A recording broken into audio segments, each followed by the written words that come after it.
Siya ay mababaliw sa iyo ng sobra-sobra. Ipahid mo lang ito sa kanya o sa larawan niya. May nararamdaman ka bang kakaiba sa partner mo? Halos wala na siyang pakialam sa iyo.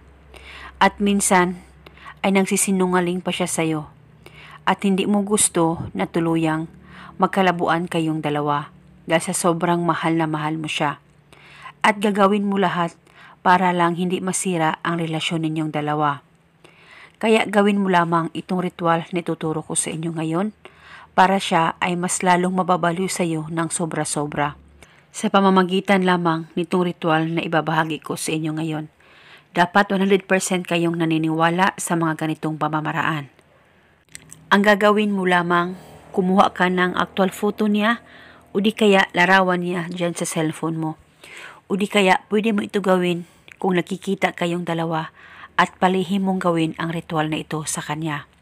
Pero kung may larawan ka o actual photo niya, ay pwede mo pa rin gamitin kahit nakikita kayong dalawa, ay pwede mo pa rin gawin sa larawan lamang niya.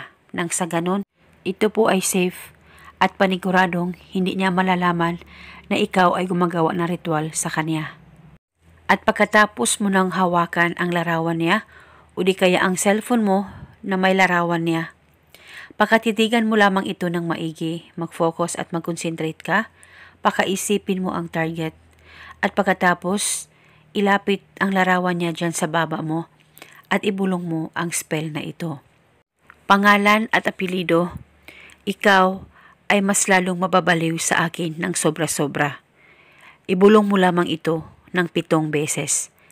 At pagkatapos, kumuha ka lamang ng kaunting laway mo o di kaya pawis mo kung may pawis ka, ay ipahid mo lamang ito sa larawan niya dyan sa cellphone mo o di kaya actual photo niya na ginamit mo sa ritual. At kung gusto mong gawin ito, kung kayo ay nakikita, ay pwede mong pahiran ng kaunting laway mo ang partner mo kung sakaling magkikita kayong dalawa at dapat hindi niya malalaman ito.